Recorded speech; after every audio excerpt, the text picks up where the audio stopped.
Hello दोस्तों, good morning. दोस्तों, हम लोग पढ़ रहे हैं मैट्रिसेज क्लास 12 का यह चैप्टर है। इसमें हम ऑपरेशन और मैट्रिक्स पढ़ चुके हैं। ऑपरेशन और मैट्रिक्स में यह सीखे हैं कि दो मैट्रिक्स को कैसे हम ऐड करेंगे, दो मैट्रिक्स को कैसे हम सब्सट्रैक्ट करेंगे और दो मैट्रिक्स को कैसे हम मल्टीप्लाई करेंगे। दो अलग अलग मैट्रिक्स को ऐड करने के लिए टर्म एंड कंडीशन यह है कि दोनों का ऑर्डर सेम होना चाहिए, तभी उन दोनों मैट्रिक्स को ऐड या सब्सट्रैक्ट कर सकते हैं। दो मैट्रिक्स को ऐड और सब्सट्रैक्ट करने के लिए उनका ऑर्डर सेम होना चाहिए, लेकिन उन दो मैट्रिक्स को मल्टीप्लाई करने के लिए या प्रोडक्ट करने के लिए उन पहले वाले मैट्रिक्स में नंबर ऑफ कॉलम दूसरे वाले मैट्रिक्स के नंबर ऑफ रो के बराबर हो, तब उन दोनों मैट्रिक्स का प्रोडक्ट पॉसिबल है, अन्यथा नहीं है। तब उन दोनों मैट्रिक्स को हम मल्टीप्लाई कर सकते हैं, अन्यथा नहीं कर सकते।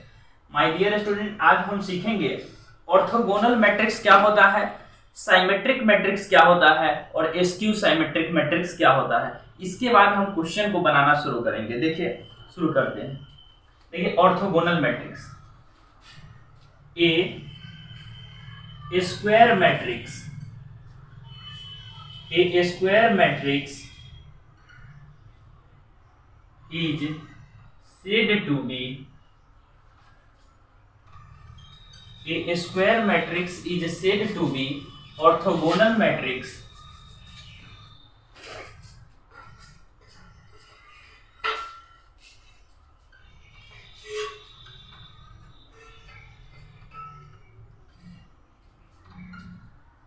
a square matrix is said to be orthogonal matrix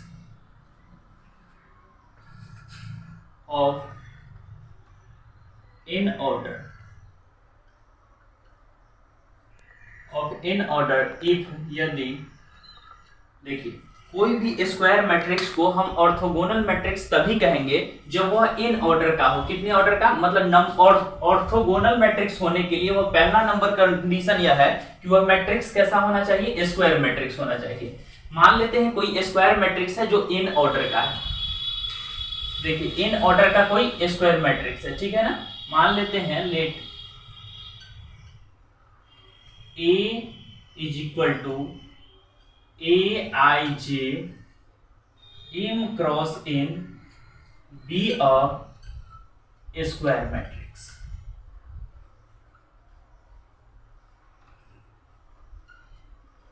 मान लेते हैं A is equal to Aij m cross n। I क्या बताता है? आई बताता है इस एलिमेंट के पोजीशन के बारे में, और आई और जे पोजीशन के बारे में। आई यह बताता है कि किस रो का यह एलिमेंट है, और जे बताता है किस कॉलम का यह एलिमेंट है। m और n यह बताता है कि टोटल नंबर ऑफ रो कितने हैं और टोटल नंबर ऑफ कॉलम दिए गए हमारे मैट्रिक्स में कितने हैं। A is equal to Aij m cross n be a square matrix. कोई भी स्क्वायर मैट्रिक्स है ऑफ ऑर्डर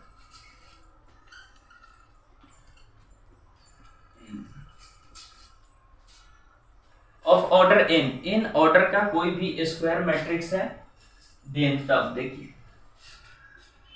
देन तब किसी भी स्क्वायर मैट्रिक्स को उसके ट्रांसपोज के साथ, किसी भी स्क्वायर मैट्रिक्स को उसके ट्रांसपोज के साथ मल्टीप्लाई किया जाए, या किसी भी मैट्रिक्स के ट्रांसपोज को उस मैट्रिक्स के साथ मल्टीप्लाई करने पर अगर आइडेंटिटी मैट्रिक्स आता है, तो इस प्रकार के मैट्रिक्स को हम क्या बोलेंगे? Orthogonal matrix. तो इस प्रकार के मैट्रिक्स को हम क्या बोलेंगे? ऑर्थोगोनल। किसी भी मैट्रिक्स को उसके ट्रांसपोज के साथ, या किसी भी ट्रांसपोज मैट्रिक्स को उस मैट्रिक्स के साथ मल्टीप्लाई करने पर अगर आइडेंटिटी मैट्रिक्स आता है, आइडेंटिटी मैट्रिक्स आता है, यूनिट या आइडेंटिटी मैट्रिक्स है ना, आता है, तो इस प्रकार के मैट्रिक्स को हम क्या बोलेंगे? Orthogonal matrix. दूसरा समझिएगा, दूसरा आता है स्क्यू साइमेट्रिक मैट्रिक्स। साइमेट्रिक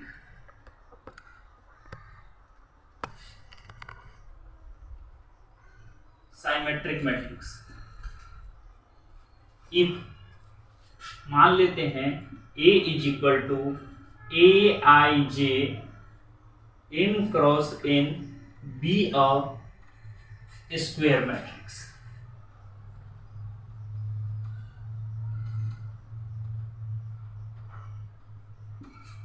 मान लेते हैं A is equal to Aij m cross n be a square, कोई भी स्क्वायर मैट्रिक्स है, is set of order of order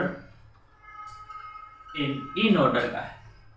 in number of रो भी इन मतलब जितने होंगे नंबर ऑफ कॉलम उतने ही होंगे इस मैट्रिक्स में। Okay, is said to B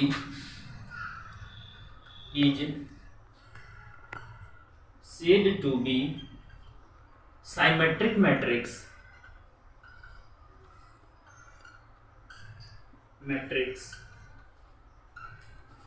if यदि देखिए किसी भी मैट्रिक्स का ट्रांसपोज करने पर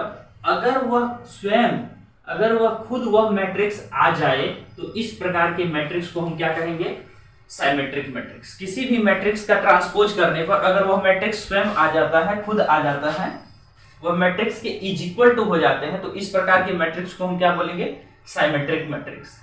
ओके, अब तीसरा नेक्स्ट पढ़ना है स्क्यू साइमेट्रिक मैट्रिक्स। तीसरा स्क्यू साइमेट्रिक,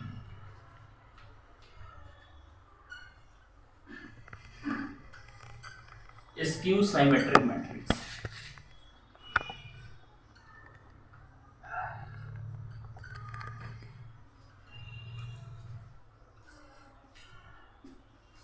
देखिए if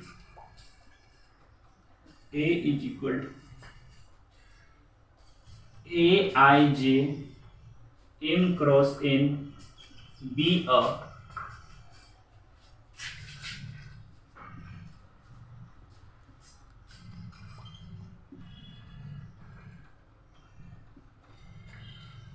if A is equal to Aij m cross n be a square matrix of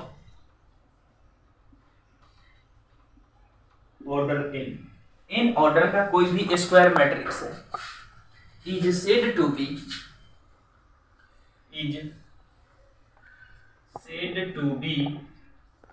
skew symmetric matrix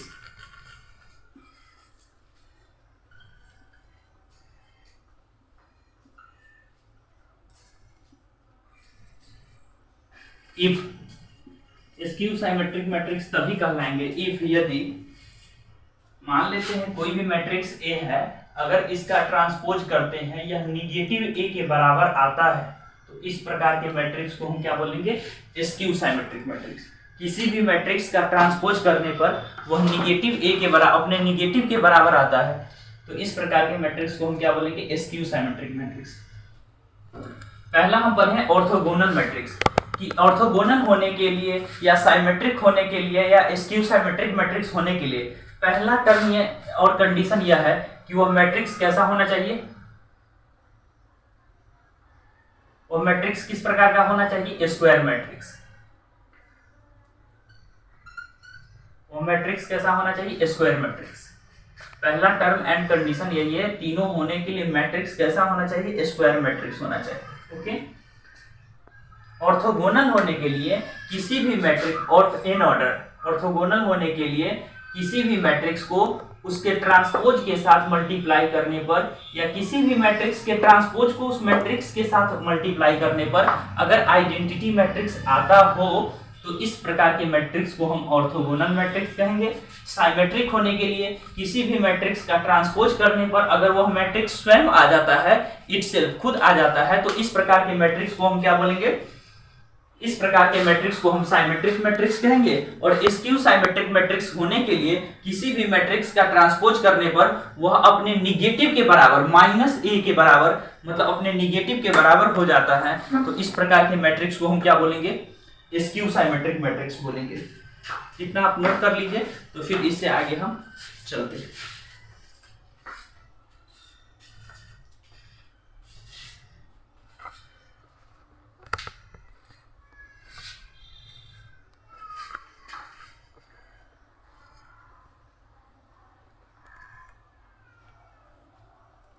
चलिए माय डियर स्टूडेंट, इससे आगे हम बढ़ते हैं एक क्वेश्चन पर। एक बहुत ही प्यारा सा क्वेश्चन है, इसे सोल्व करते हैं।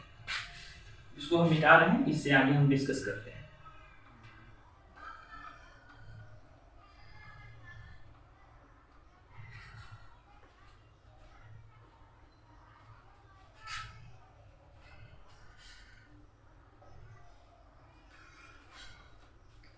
डियर स्टूडेंट, एक क्वेश्चन है, क्वेश्चन नंबर 8, जो कि एग्जाम्पल का एक इम्पोर्टेंट हाई हॉट क्वेश्चन है, हायर ऑर्डर थिंकिंग स्किल का। देखिए समझिए क्वेश्चन नंबर 8 क्या कहा है। क्वेश्चन नंबर 8 ये एग्जाम्पल का केसी सिन्हा का क्वेश्चन नंबर 8 है। लिखा हुआ क्वेश्चन कहता है कि let A is equal to, एक मैट्रिक्स हमें दिया गया है, ए इज इक्वल टू एक मैट्रिक्स दिया गया है 0 -10 alpha by 2 -10 alpha by 2 10 alpha by 2 और 0। इस तरीके का एक question. A is equal to हमें एक मैट्रिक्स दिया गया है जो इस प्रकार है। ए इज इक्वल टू एक मैट्रिक्स दिया गया है जो इस प्रकार है, and I is the, question है, and I is the identity matrix.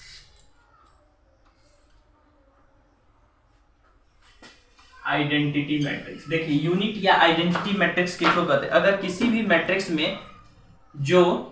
Matrix में अगर जो हमारे डायगोनल एलिमेंट्स हो वह 1 हो और नॉन डायगोनल एलिमेंट 0 हो, तो इस प्रकार के मैट्रिक्स को हम क्या बताए थे?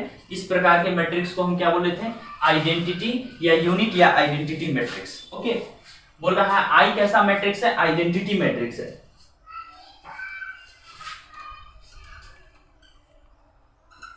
आई हमारा आइडेंटिटी मैट्रिक्स है। ऑफ कितने ऑर्डर का? ऑफ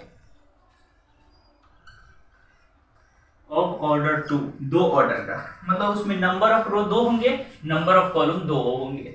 ठीक है, वैसा आइडेंटिटी मैट्रिक्स है। देन सो दैट, क्वेश्चन कहता है then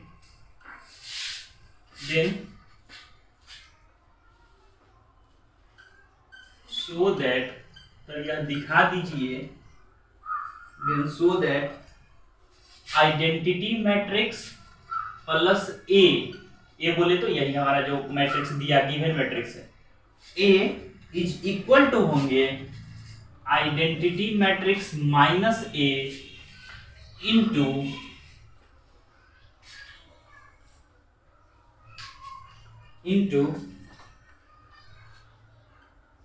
cos alpha minus sign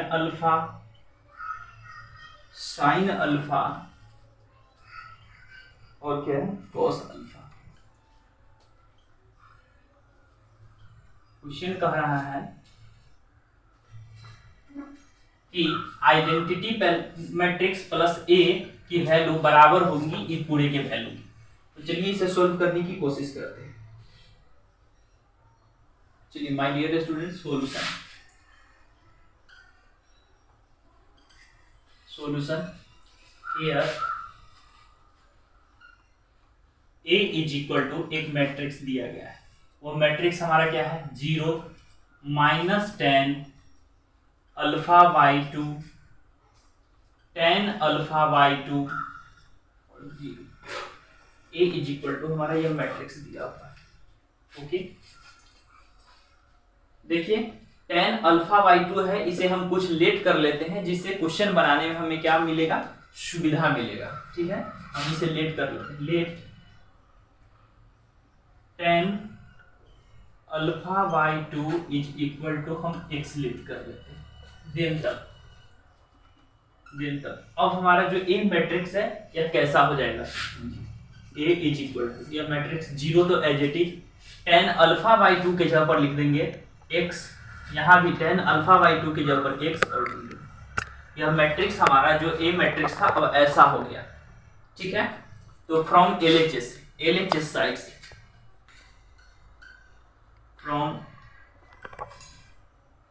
LHS side में हमको कह रहा है आइडेंटिटी मैट्रिक्स प्लस ए, हमको चाहिए आइडेंटिटी मैट्रिक्स प्लस ए। आइडेंटिटी मैट्रिक्स कितने ऑर्डर का? तो बोल रहा है आइडेंटिटी मैट्रिक्स हमको चाहिए 2 ऑर्डर का, उसमें number of row 2, number of column भी 2 होना चाहिए। तो आइडेंटिटी मैट्रिक्स 1 0 0 1, यह हमारा आइडेंटिटी मैट्रिक्स है 2 ऑर्डर का। कितने ऑर्डर का? 2 क्रॉस 2 ऑर्डर का। ओके, प्लस तो प्लस ए की जगह पर क्या लिखा जाएगा, यही लिखेंगे, क्या लिखेंगे, 0 माइनस एक्स,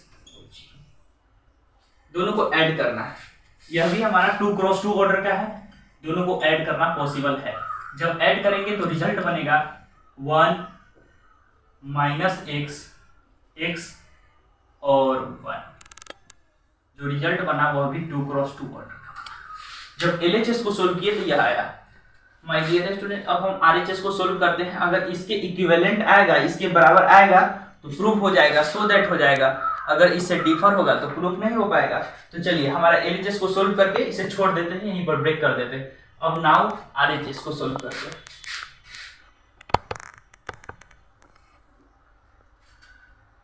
फ्रॉम RHS, देखिए RHS से क्या है, RHS साइड में है identity matrix minus A into cos alpha minus sine alpha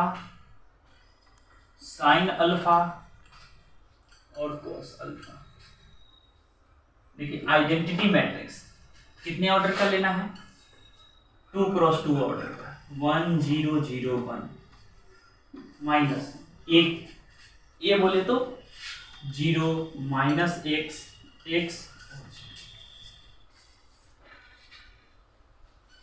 into cos alpha minus sine alpha और कॉस अल्फा। इसमें से इसको जब अगर सब्सट्रैक्ट करेंगे तो रिजल्ट हमारा बनेगा क्या, देखिए 1 प्लस एक्स माइनस एक्स, दोनों को सब्सट्रैक्ट करने पर हमारा इसमें से इसको जब सब्सट्रैक्ट करेंगे तो यही हमारा रिजल्ट बनेगा। इनटू देखिए cos alpha minus sine alpha और cos alpha. Cos alpha is equal to tan के फॉर्मेट में एक फॉर्मूला हमें पता है। Cos alpha is equal to tan के फॉर्मेट में एक फॉर्मूला होता है 1 minus tan square alpha by 2 by 1 plus tan square alpha by 2 होता है। cos alpha is equal to tan के फॉर्मेट में एक फॉर्मूला होता है हमारे पास। Similarly sine alpha is equal to tan के फॉर्मेट में एक फॉर्मूला होता है 2 tan alpha by 2 by 1 plus tan square alpha by 2। Sine alpha is equal to यही फॉर्मूला है, क्या है, 2 tan alpha by 2 by 1 plus tan square alpha by 2। cos alpha is equal to 1 minus tan square alpha by 2 by 1 plus tan square alpha by 2। कुछ नहीं किए हैं, जहां जहां साइन और कॉस था उसके बदले में tan इज इक्वल टू एक फार्मूला होते हैं, उस फार्मूला को हमने क्या कर दिए हैं, उसके बदले में डाल दिए। अब समझिएगा 1 x माइनस एक्स और 1, यह जैसा है वैसा ही लिख दिए, into 1 minus tan square alpha by 2। तो tan alpha by 2 is equal to value, tan alpha by 2 की वैल्यू हमारे पास है x, तो उसका स्क्वायर हो जाएगा 1 minus x square by 1 plus x square. यहां समझिए -2 tan अल्फा बाई 2 की वैल्यू x है, तो 2x by 1 plus x square. यहां 2x by 1 plus x square, यहां 1 minus x square by 1 plus x square.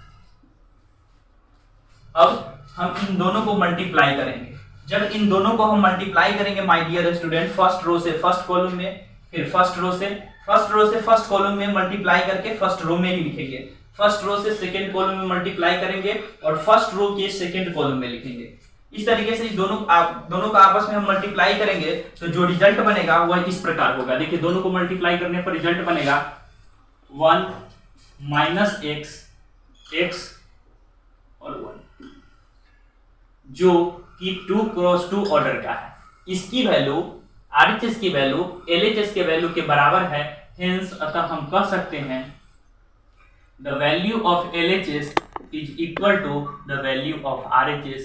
ये क्या हो गया, प्रूफ हो गया और सो दैट हो गया।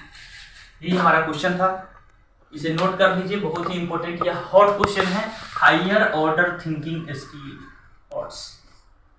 हायर ऑर्डर थिंकिंग स्किल, इसे नोट कर लीजिए। फिर हम नेक्स्ट वीडियो में इससे आगे की क्वेश्चन को सोल्व करेंगे। हमारे चैनल को सब्सक्राइब कर बेल आइकन को प्रेस करके और पे सेट कर लीजिए, क्योंकि जब नया हम वीडियो जो भी नया डालेंगे उसका नोटिफिकेशन आप तक पहुंचता रहे। थैंक यू मेरे दोस्तों।